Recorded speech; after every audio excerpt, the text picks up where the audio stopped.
Assalamualaikum warahmatullahi wabarakatuh. Salam sejahtera.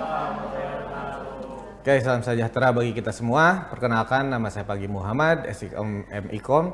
Saya adalah dosen dari program studi ilmu komunikasi di Fakultas Ilmu Komunikasi Universitas Bhayangkara Jakarta Raya. Oke, pada kesempatan kali ini saya akan memaparkan rencana pembelajaran semester RPS-nya dari salah satu mata kuliah yang saya ampu, yaitu produksi media televisi. Nah, pada kesempatan kali ini di dalam RPS produksi media televisi itu adalah mata kuliah yang mempunyai bobot 3 SKS, dan ini adalah mata kuliah wajib untuk peminatan industrialis media. Nah, ini memang mata kuliah ini dirancang untuk memberikan pengetahuan dan keterampilan teknis dan manajerial dalam memproduksi satu program siaran televisi, ya, baik itu hiburan ataupun jurnalistik. Nah, dengan teknik multikamera studio.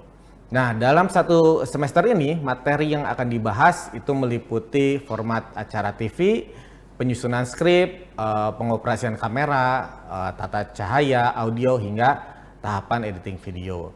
Nah, selain hard skill, mata kuliah ini juga membentuk soft skill mahasiswa, ya. Jadi karena dalam produksi televisi itu menuntut kerjasama tim juga, ya. Jadi bukan hanya kemampuan individu, tapi juga dituntut kemampuan berkelompok, karena memang suatu produksi itu tidak bisa dilakukan sendirian, gitu. Jadi harus ada kerjasama, ya, antar tim, ya. Lalu juga di situ mungkin ada kepemimpinan, ya, kedisiplinan dan lain sebagainya. Nah, lalu juga perlu diketahui bahwa mata kuliah ini adalah salah satu prasyarat, ya, untuk uji kompetensi LSP, yaitu asisten produser televisi, ya.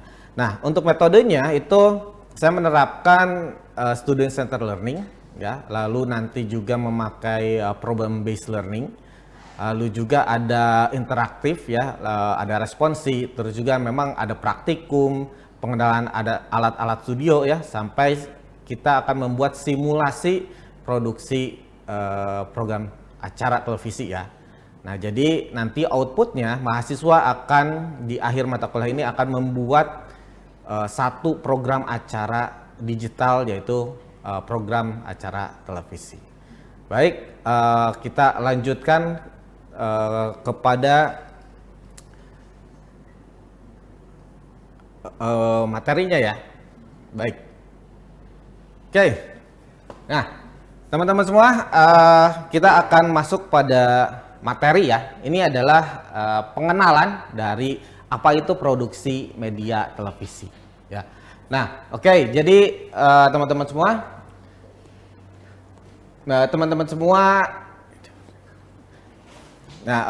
kita akan belajar bagaimana suatu produksi media televisi itu dibuat, ya, gitu. Nah, pada kesempatan kali ini kita akan membahas produksi media televisi mulai dari praproduksi, produksi, dan pasca produksi, gitu, ya.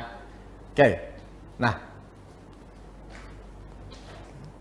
oke. Jadi seperti kalian lihat, kita juga ini sedang berada di studio, ya. Nah, jadi di mata kuliah ini kita akan belajar juga mengenal alat-alat yang ada di satu produksi program televisi, ya. Jadi di sini kalian bisa melihat di sini ada stage-nya, ya, atau background. Di sini juga ada cahaya atau lighting-nya, dan juga peralatan yang akan diperlukan bagi kegiatan satu produksi acara televisi, ya.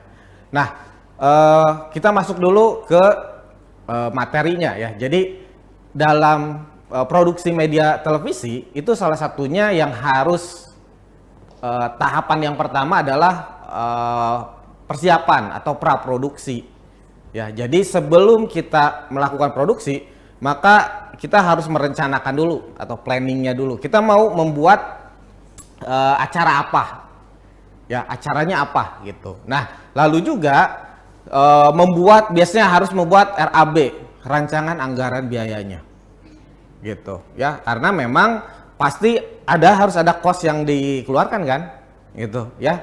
Apakah itu sewa alat misalnya ya, untuk membayar narasumber, host misalnya, atau krunya ya. Nah itu harus diperhitungkan dalam RAB, rancangan anggaran biayanya.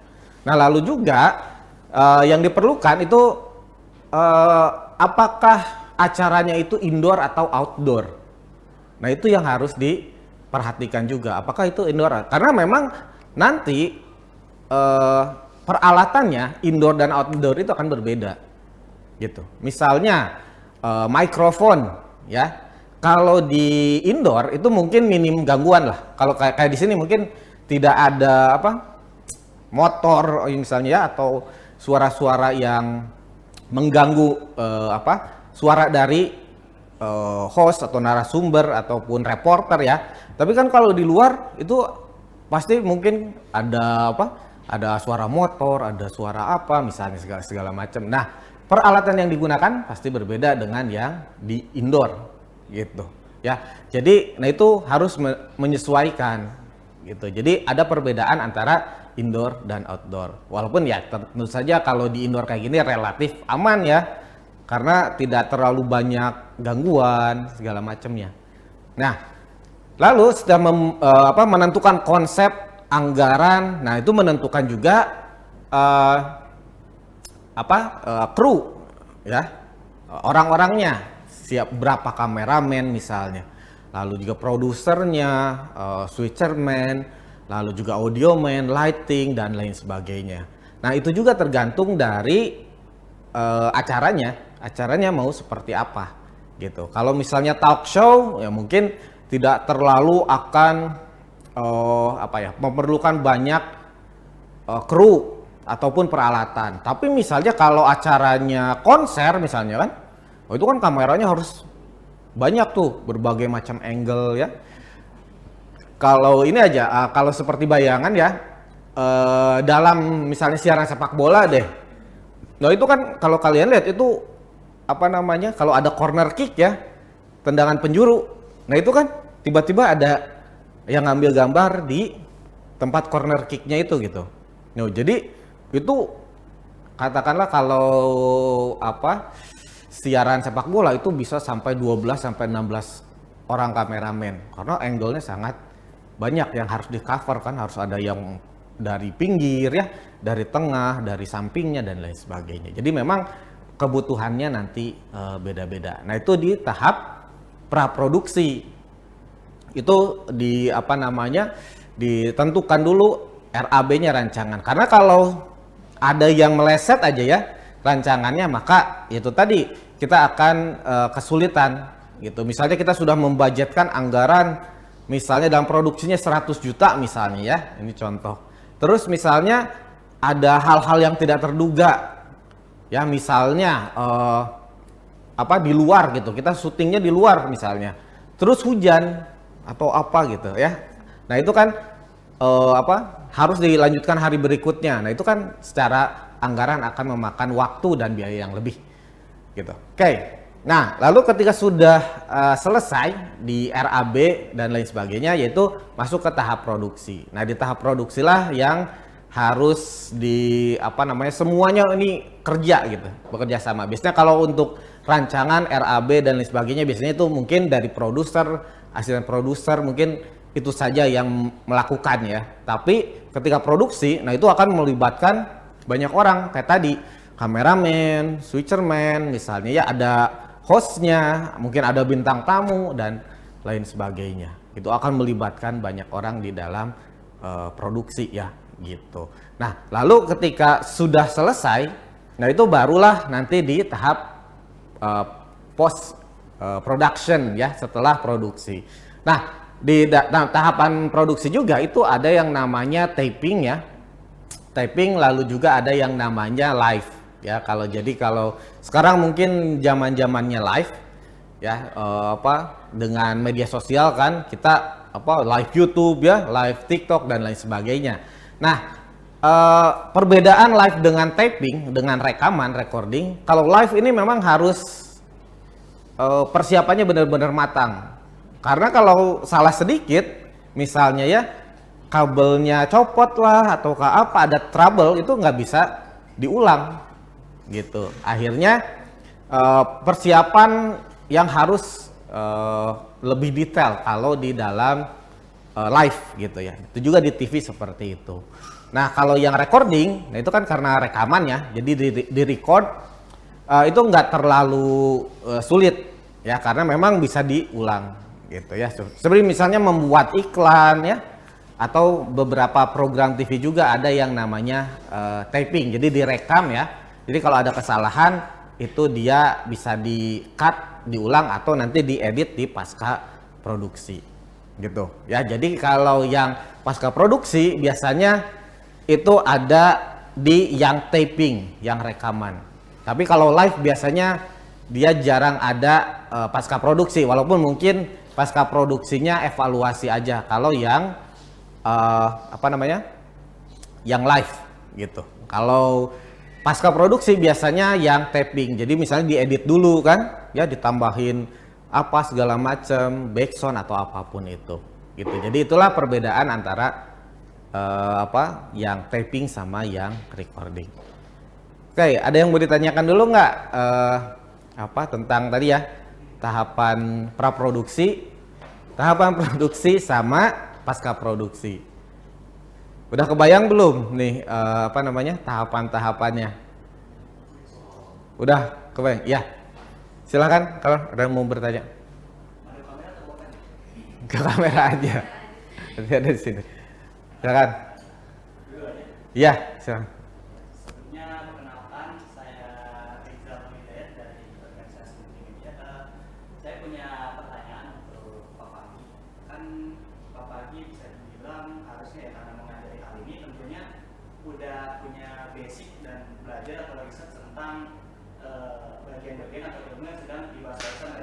Saya tanya itu dari semua progresnya itu, yang dari awal itu bagian apa sih yang menurut Bapak itu kayak yang paling challenge lah, kayak paling menantang, paling susah, cuman menurut Bapak itu paling menarik gitu? Oh, dari tahapan yang tadi ya, menantang diri Bapak, cuman secara pengerjaannya sendiri tetap enjoy. Oke. Ya, di dalam tahap tadi sih sebenarnya gini. Kalau dari pengalaman ya, ini pengalaman saya, memang yang paling sulit itu atau atau yang challenging lah tadi ya. Mungkin kalau sulit atau enggak mungkin agak setiap orang punya definisi masing-masing lah. Tapi menurut saya yang mungkin challenging itu adalah di praproduksi gitu. Ya karena apa?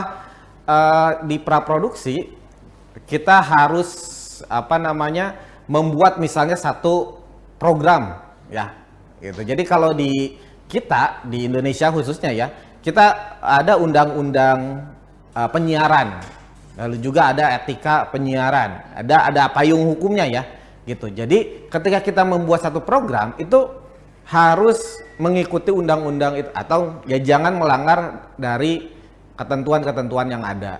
Nah itu yang challenging dan yang agak susah, karena gini, kalau kita bicara program seringkali saya seringkali lihat ya, misalnya program-program yang bagus itu jarang penontonnya atau kurang menarik gitu. Misalnya kayak di Trans 7 ya, ada yang bagus menurut saya, kayak Laptop Si Unyil, terus ada apalagi acara-acaranya itu sangat bagus gitu, sangat kreatif, bagus ya, pengetahuannya banyak.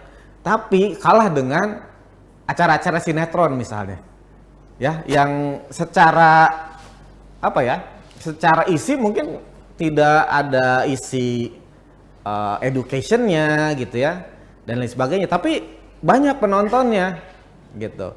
Jadi kalau di TV itu setiap acara itu kan punya ratingnya gitu ya. Jadi semakin banyak ditonton acaranya, maka akan semakin menarik banyak sponsor untuk ngiklan gitu.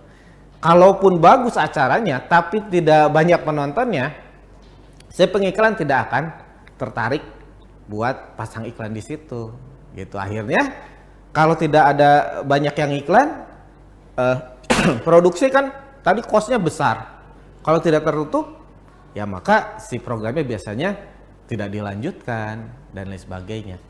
Gitu. Nah, itu yang harus challenging itu di situ sebenarnya. Karena kalau di tahapan produksi dan pasca produksi ya, atau di produksi deh, itu orang yang sebagai kameramen atau yang lighting segala macam, orang yang punya skill untuk memproduksi suatu acara itu banyak.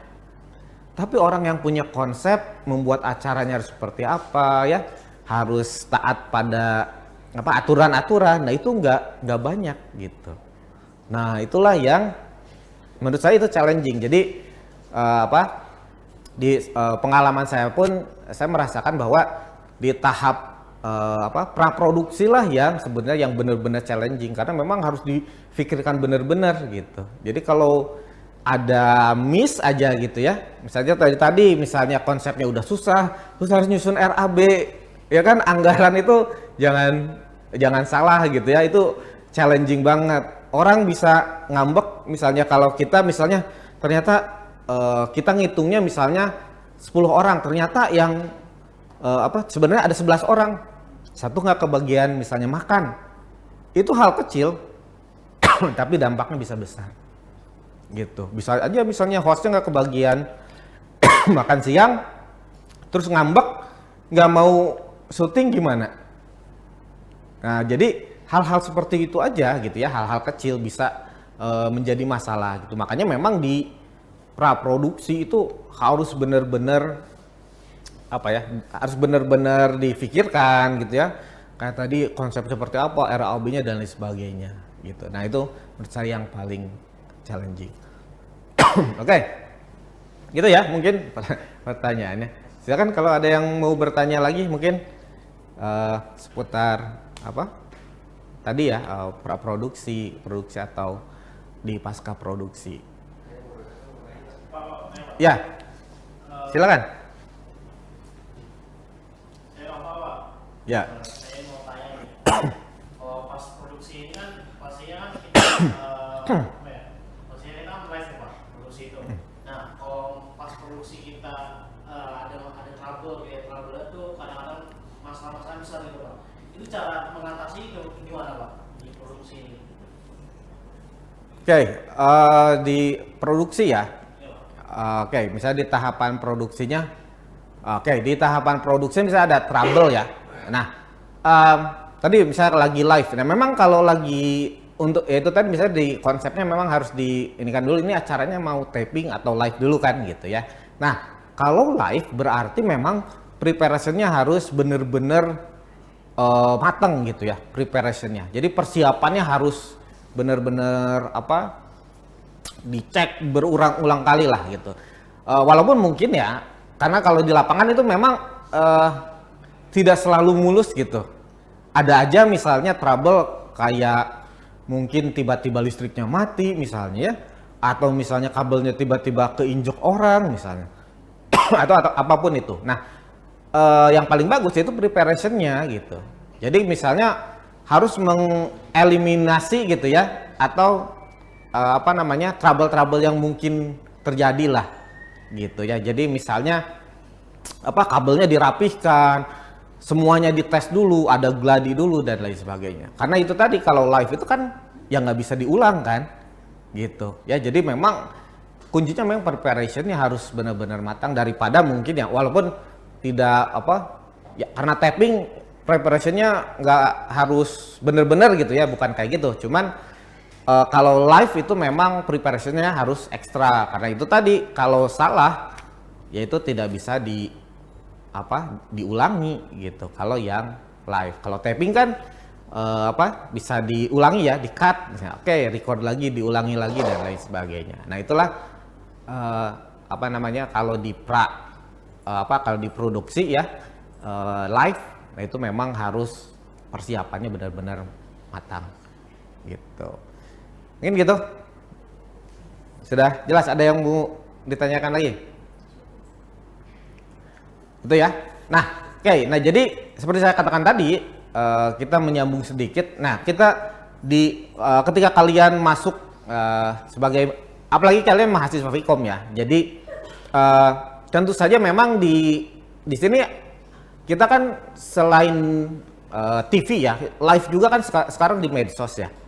Nah, tahu nggak apa bedanya? Beda nggak misalnya kalau live di TV sama live di medsos? Beda. Apa sih biasanya bedanya?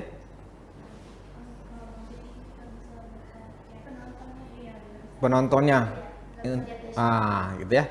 Nah, biasanya memang itu. Jadi live di kalau TV ya biasanya memang satu arah kan gitu ya. Nah, kalau yang di medsos kan biasanya kan bisa dua arah kan, interaktif. Nah, itulah kenapa orang-orang sekarang lebih senangnya live di di medsos kan, gitu ya. Nah, tapi ya itu tadi, memang itu ada perbedaan antara live di TV dan live di medsos gitu ya. Nah, tapi ya itu tadi, kalau di penyiaran, nah itu undang-undangnya juga beda. Tapi yang membedakannya juga ada aturannya. Nah, kalau tadi kan di televisi itu ada undang-undang penyiaran. Gitu. Karena apa disebut penyiaran? Karena kalau di TV itu kan disiarkan. Ya, disiarkan melalui ini gelombang di udara. Gitu, ya. Nah, jadi gelombang di udara itu ada frekuensinya. Dan frekuensi itu ada terbatas frekuensi itu. Kalau kalian di TV suka ada UHF ya. Terus juga kalau di radio kan ada FM, ada AM. Nah, itu adalah frekuensinya dan itu terbatas. Dan itu tidak sembarang orang boleh pakai gitu. Harus ada izinnya dan lain sebagainya. Gitu kan. Nah, itu kan disiarkan. Maka ada undang-undang penyiaran. Nah, tapi berbeda kalau di media sosial. Kalau media sosial gimana? Ayo. Ada aturannya nggak? Di media sosial? Suka di-ban ya? Ada yang di-ban, ada yang ini. Nah, tapi kalau secara aturan, kalau itu kan mungkin dari si platformnya ya. Misalnya di TikTok atau di mana gitu. Misalnya di TikTok lah. Seorang yang live di TikTok melanggar aturan TikToknya ya berarti ya misalnya ya, maka biasanya di-ban gitu. Nah, tapi kalau di Indonesia sebenarnya itu aturannya masuknya sebenarnya nantinya ke Undang-Undang ITE gitu. Jadi berbeda walaupun sama-sama live kan. Nah, tapi kalau di media sosial karena itu tidak menggunakan si frekuensi ini, tidak disiarkan istilahnya, walaupun live tapi tidak disiarkan, itu kan pakai internet gitu ya. Internet itu tidak pakai jalur penyiaran. Nah, maka undang-undangnya itu masuknya ke Undang-Undang ITE gitu, informasi dan transaksi elektronik gitu ya. Jadi kalau melanggar, nah itu kan ada undang-undangnya juga ya. Kalau di ITE salah satunya tidak boleh menyebarkan, mentransmisikan konten yang bermuatan misalnya perjudian, sara ya, tadi pornografi, hoax, lalu juga yang penghinaan, pencemaran nama baik dan lain sebagainya, itu tidak boleh. Nah, itu kalau kita bukan live aja sih, kalau ada konten-konten ya dan lain sebagainya itu bisa terkena Undang-Undang ITE gitu. Termasuk yang live juga. Nah, itu jadi perbedaannya, ngerti kan ya? Jadi kalau di TV itu disiarkan, broadcasting. Jadi kalau di media sosial live-nya tidak disiarkan. Jadi pakai internet. Jadi undang-undangnya beda gitu ya. Ada lagi yang mau ditanyakan? Ya gitu ya. Jadi nah mungkin nanti kedepannya kita akan simulasi juga. Jadi kalian akan membuat satu program acara televisi gitu ya. Jadi kalian akan merancang dulu kayak tadi ya, praproduksi. Kalian akan merancang konsep, saya mau buat programnya apa. Nah, lalu juga nanti kalian tentukan siapa kerabat kerjanya, berapa orang yang diperlukan misalnya ya. Kalau mau ada hostnya siapa, kameramennya berapa orang, switcherman dan lain sebagainya, kerabat kerjanya siapa aja. Lalu juga peralatannya, kalian harus tentukan peralatannya. Apakah mau sewa, mau pinjem, mau beli, karena beda kan, ya kan? Harga beli dan harga sewa kan beda. Nah itu kan harus dipertimbangkan juga nih, gitu ya. Nah itu nanti di RAB itu masuknya tuh anggaran gitu ya. Makannya misalnya kalau ada apa anggaran makan, anggaran transport dan lain sebagainya lah untuk membuat satu program acara tersebut, gitu ya. Nah lalu nanti dipresentasikan di depan kelas. Nah lalu nanti di tahap produksinya ya kita akan simulasi nih seperti ini juga. Ada yang akan menjadi kameramen, ada yang menjadi hostnya gitu. Terus juga ada yang jadi apa? Switcherman, ada yang audioman, lightingman dan lain sebagainya. Jadi kita akan simulasi seperti apa memproduksi sebuah tayangan acara gitu ya. Jadi kebanyakan kalau kita kan lihat di depan TV itu kan ya kelihatannya di TV aja ya. Apa aja gitu mungkin cuma host cuma ininya, tapi yang di belakang itu biasanya lebih banyak gitu. Itu yang nggak akan kelihatan karena tidak ada di kamera gitu ya. Nah itu yang harus bekerja sama nih semuanya untuk membuat acaranya lancar, karena kalau ada salah komunikasi mungkinnya dan lain sebagainya itu acaranya tidak akan berjalan lancar ya. Lalu juga nanti ada yang membuat satu program membuat acara yang taping dan satu program yang live. Jadi kalian akan mungkin nanti akan merasakan bedanya ya, bagaimana seperti apa kalau taping acaranya dan kalau misalnya harus live streaming lah, kita coba live streaming gitu. Oke, mungkin itu saja dari saya kalau pengenalan ya, jadi pengantar untuk mata kuliah produksi media televisi. Terima kasih, sampai bertemu di pertemuan berikutnya. Wassalamualaikum warahmatullahi wabarakatuh.